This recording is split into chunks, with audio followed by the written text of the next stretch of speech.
গল্পের শুরুতেই আমরা চ্যান নামে একটা ছেলেকে দেখতে পাই। পরিবার বলতে চ্যানের কেউই ছিল না। তার জন্মের পরেই এক এক করে তার দাদু দিদা ও নানা নানির মৃত্যু হয়। কিছু সময় পর একটা অ্যাক্সিডেন্টে চ্যানের মাও মারা যান। পরবর্তী সময় চ্যান তার পিতার সাথেই একটা শহরে এসে থাকতে শুরু করে, কিন্তু তার পিতা অত্যাধিক মদ্যপান করায় চ্যানকেই তার খেয়াল রাখতে হতো। ধীরে ধীরে চ্যান বড় হয়ে ওঠে। একটা সময় পর অত্যাধিক মদ্যপানের জন্য তার পিতাকে হসপিটালে ভর্তি করা হলে কিছুদিনের মধ্যে তার মৃত্যু হয়। শান্তশিষ্ট চ্যান একাই বাড়িতে থাকতো। দেখতে গেলে তার জীবনে কোনো কিছুই ঠিক চলছিল না। তার কাছে না ছিল পরিবারের সমর্থন, নাকি কোনো ভালো চাকরি। স্কুল থেকে শুরু করে কর্মজীবন সব জায়গাতেই পিছিয়ে পড়তে হয়েছিল তাকে। নিজের পরিস্থিতিতে চ্যান এখন মানসিকভাবে সম্পূর্ণই ভেঙে পড়েছে।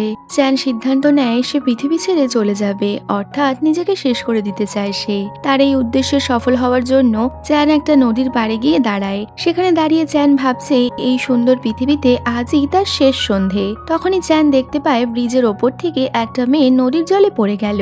মেয়েটাকে ডুবে যেতে দেখে চ্যান তখনই নিজের কোমরে বেঁধে রাখা পাথরের বাঁধন খুলে জলে ঝাঁপ দেয়। চ্যান কোনো রকমে মেয়েটাকে উদ্ধার করে নিজের বাড়িতে নিয়ে আসে। তো এই মেয়েটাই হচ্ছে লিয়ান। লিয়ানের তখনও জ্ঞান ফেরেনি, অচৈতন্য অবস্থায় সে পড়ে রয়েছে। আর চ্যান খুব অবাক নজরে তাকে দেখেই চলেছে। এর মধ্যেই লিয়ানের জ্ঞান ফিরলে লিয়ান চ্যানকে সজোরে এক ঘুষি মারে।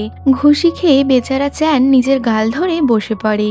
এই লিয়ান হচ্ছে একটা গ্যাংস্টার। পাখির শরীরে নেশাদ্রব্য ভরে তারা নিজেদের ব্যবসা চালাতো। লিয়ানের মালিক তাকে ব্যবসা থেকে সরানোর জন্য তার বিরুদ্ধে ষড়যন্ত্র চালায়। এরকমই একদিন মদের সাথে তাকে ঘুমের ওষুধ খাওয়ানো হয়। ঘুমের ওষুধের ফলে লিয়ান অজ্ঞান হয়ে যায়। আর তার এই অবস্থার সুযোগ নিয়েই তার মালিকের দুজন চামচা লিয়ানকে গাড়ি করে কোথাও নিয়ে যাচ্ছিল। যাওয়ার পথে লিয়ানের জ্ঞান ফিরলে সে বুঝতে পারে তার বিজনেস পার্টনাররাই তার বিরুদ্ধে ষড়যন্ত্র করেছে।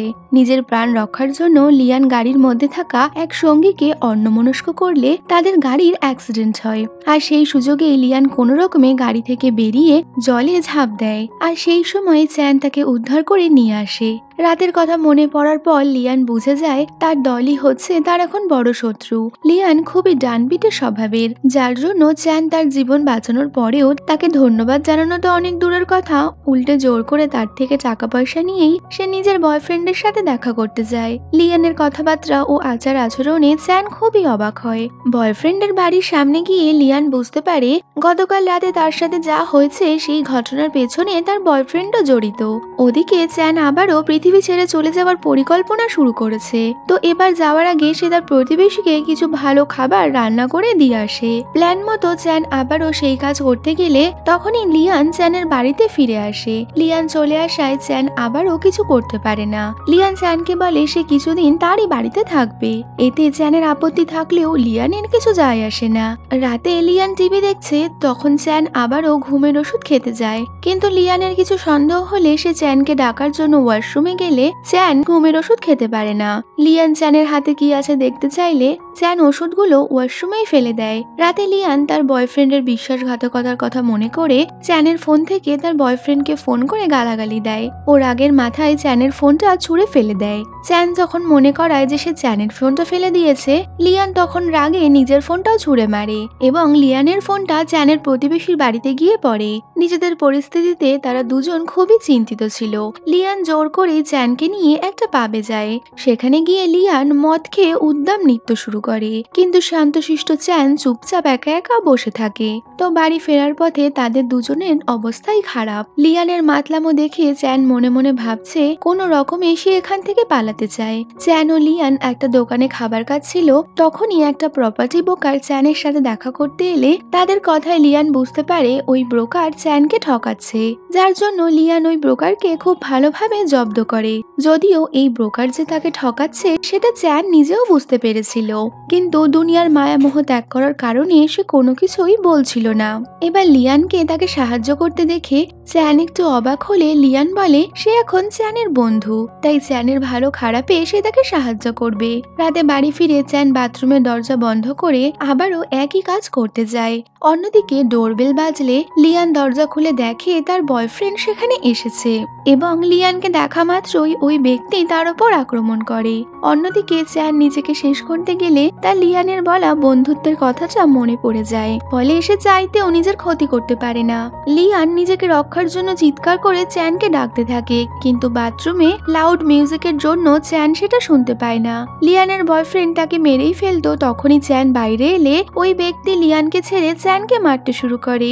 বেচারা চ্যান এতই শান্ত ছিল যে সে চুপচাপ মার খায়, কিন্তু লিয়ান চ্যানকে বাঁচানোর জন্য তার বয়ফ্রেন্ডের মাথায় ফুলদানি দিয়ে আঘাত করলে তার বয়ফ্রেন্ড সেখানেই মারা যায়। লিয়ান চ্যানকে নিয়ে পালানোর জন্য সেখান থেকে বেরিয়ে পড়ে। তারা দুজন শহর থেকে একটা দূরে হোটেলে গিয়ে ওঠে। রাতের বেলা চ্যান লিয়ানের ক্ষতস্থানে ব্যান্ডেজ করে দেয়। লিয়ান মনে মনে ভাবে এই প্রথম কেউ তার এত খেয়াল রাখছে, হয়তো তার জীবনে কিছু বদলাতে চলেছে। এইরকম অনুভূতি জীবনে তার প্রথম হচ্ছে। এই ভাবতে ভাবতে লিয়ান হঠাৎই চ্যানকে কিস করে ফেললে চ্যান তো তাতে ভীষণ অবাক হয়। তার যেন কারেন্টের মতো ঝটকা লাগে, আর হবে নাই বা কেন। তো চ্যান কিছু বুঝতে না পেরে লিয়ানকে ধাক্কা মেরে ফেলে দেয় আর বাথরুমে গিয়ে দরজা বন্ধ করে বসে থাকে। লিয়ান তখন হোটেল থেকে বেরিয়ে একটা বারে গিয়ে মদ খেতে শুরু করে।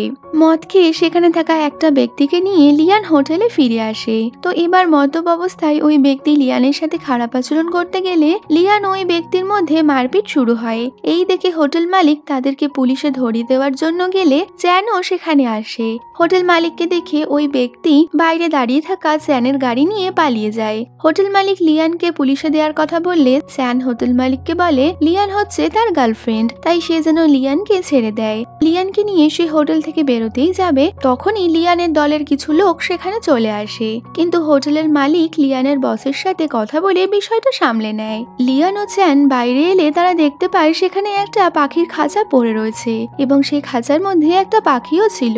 এই পাখিটা আসলে লিয়ানের মালিকের ছিল।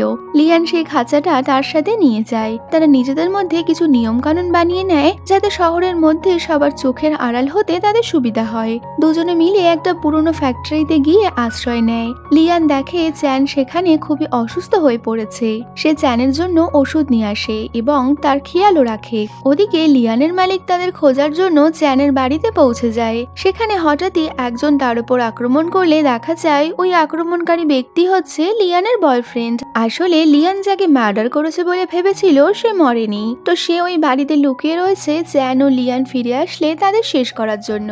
কিন্তু না বুঝেই সে লিয়ানের মালিকের উপর আক্রমণ করলে লিয়ানের মালিক তাকে ছুরি মেরে আহত করে দেয় এবং তাকে ওই পাখির কথা জিজ্ঞেস করে, কারণ লিয়ানের বয়ফ্রেন্ডই ওই পাখিটা প্রথম চুরি করেছিল। তো সে জানিয়ে দেয় ওই পাখির খাঁচাটা তার বাইকে রাখা ছিল, যেটা নিয়ে লিয়ান ও চ্যান পালিয়ে গেছে। ওদিকে চ্যানের শরীর একটু সুস্থ হলে তারা ওই ফ্যাক্টরি থেকে বেরিয়ে পড়ে, কিন্তু তাদের যাওয়ার কোনো জায়গা নেই। উদ্দেশ্যহীনভাবে ঘুরতে ঘুরতে চ্যান ও লিয়ান একটা জায়গায় বসেছিল। তো লিয়ান তার দিদার দেয়া একটা লকেট অনেকক্ষণ থেকে দেখেই চলেছে। তো এখানে বসে তারা একে অপরের সাথে নিজেদের অতীতের ঘটনাগুলো শেয়ার করে, যেখানে জানা যায় লিয়ানের মা বাবা নেই। ছোটবেলা থেকেই সে তার দিদার কাছেই বড় হয়েছে, কিন্তু জীবনে এমন কিছু ঘটনা ঘটেছিল যার জন্য সে অসৎ পথে কাজ করতে শুরু করে। এবার তার জীবনে কি ঘটেছিল সেটা আমরা পরে জানতে পারবো। তাদের কাছে না যাওয়ার কোনো জায়গা আছে না কোনো পয়সা কড়ি আছে, যার জন্য লিয়ান চ্যানের একটা হ্যান্ড মোটর বাইক বিক্রি করে দেয়। সেখানেই লিয়ান দেখে তার মালিকের লোকেরা তাদের মরিয়া হয়ে খুঁজে বেড়াচ্ছে। মোটর বাইক বিক্রি করার কারণে চ্যান লিয়ানের ওপর অনেক রেগে গিয়ে তার সাথে চিৎকার চেঁচামেচি করে। তারা ঠিক করে নেয় এবার থেকে তারা আলাদা আলাদাই থাকবে। এই বলে তারা দুজন দুপথে এগিয়ে যায়। চ্যান সেই পাখিটাকে নিয়ে সোজা পৌঁছে যায় নদীর পাড়ে। সে আবারও নিজেকে শেষ করে দিতে চায়। সে জলে ঝাঁপও দিয়ে দেয়, কিন্তু কিছুক্ষণের মধ্যেই সে আবার জল থেকে উঠে আসে, কারণ তার মনে হয় লিয়ানের তাকে প্রয়োজন। অন্যদিকে লিয়ানের ফোনের লোকেশন ট্রেস করে একজন মহিলা পুলিশ অফিসার চ্যানের প্রতিবেশীর বাড়িতে এসে পৌঁছায় লিয়ানের খোঁজ করার জন্য। আর লিয়ানের দলের লোকেরাও তাদের পাখির খোঁজের জন্য চ্যানকে খুঁজে বেড়াচ্ছে। লিয়ান ও চ্যান আলাদা হয়ে গেলেও চ্যানের লিয়ানের জন্য অনেক চিন্তা হয়। সে লিয়ানের একটা ছবি এঁকে শহরের বিভিন্ন জায়গায় তার খোঁজ করতে থাকে। ওই মহিলা পুলিশ অফিসার চ্যানের বাড়িতে ইনভেস্টিগেশনের জন্য এলে সেখানেই তার ওই প্রপার্টি ব্রোকারের সাথে দেখা হয় এবং এই প্রপার্টি ব্রোকার জানায় লিয়ান চ্যানের সাথেই রয়েছে। লিয়ানের কাছে টাকা না থাকায় সে একটা দোকান থেকে খাবার চুরি করে খাচ্ছিল, যা দেখতে পেয়ে ওই দোকানের মালিক বিনামূল্যেই তাকে অনেক খাবার দিয়ে দেয়। এই বিক্রেতার এমন ভালো ব্যবহার দেখে লিয়ানের চ্যানের কথা মনে পড়ে। লিয়ান প্রথমবার বুঝতে পারে চ্যান তার জন্য কতটা গুরুত্বপূর্ণ। এরপর লিয়ানও সারা শহরে চ্যানকে খুঁজতে শুরু করে। হঠাৎই সে চ্যানের সেই মিসিং পোস্টার দেখতে পায়, যে পোস্টারের মাধ্যমে চ্যান ও লিয়ানকে খুঁজছিল। লিয়ান সবকিছু ফেলে ছুটতে ছুটতে চ্যানের কাছে যায় আর তাকে জড়িয়ে ধরে। নিজেদের সব ভুল বোঝাবুঝি মিটিয়ে নিয়ে চ্যান লিয়ানকে নিয়ে একটা ব্যক্তির গাড়ি চুরি করে পালিয়ে যায়। তারা দুজন একসাথে অনেক খুশি ছিল। তারা জানে না কোথায় যাবে, কিন্তু জীবনের পথে তারা এগিয়ে চলেছে। একটা পার্কের সামনে দিয়ে যাওয়ার সময় লিয়ান সেই পার্কে ঘুরতে গেলে তারা দেখে পার্ক বন্ধ রয়েছে, কিন্তু ভেতরে একজন মহিলা তার ছোট্ট শিশুকে গাড়ির মধ্যে আটকে সেই গাড়িতে আগুন ধরিয়ে দেওয়ার চেষ্টা করছে। তো লিয়ান ও চ্যান খুব চালাকি করে ওই ছোট্ট শিশুটিকে উদ্ধার করে তার পিতার কাছে দিয়ে দেয়। ছোট্ট শিশুটিকে পিতার কাছে দেখে লিয়ান ও চ্যানের তাদের ছোটবেলার কথা মনে পড়ে যায়। ওদিকে মহিলা অফিসার তখন ওই প্রপার্টি ব্রোকারের সাথে মিলে লিয়ানের খোঁজ করছে।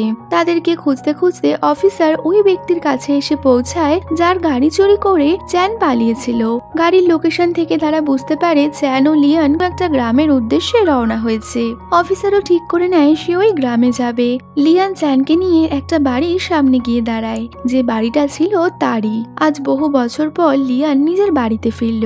লিয়ান তার দাদাকে বাড়িতে দেখে অনেক অবাক হয়ে যায়, কারণ সে জানতো বহু বছর আগেই তার দাদা বাড়ি ছেড়ে চলে গেছে। লিয়ানের সাথে তার দাদার সম্পর্ক একদমই ভালো ছিল না, ফলে বাড়িতে আসা মাত্রই তাদের দুজনের মধ্যে ঝগড়া অশান্তি শুরু হয়। আর চ্যান অবাক নজরে এই সবকিছুই বোঝার চেষ্টা করছে।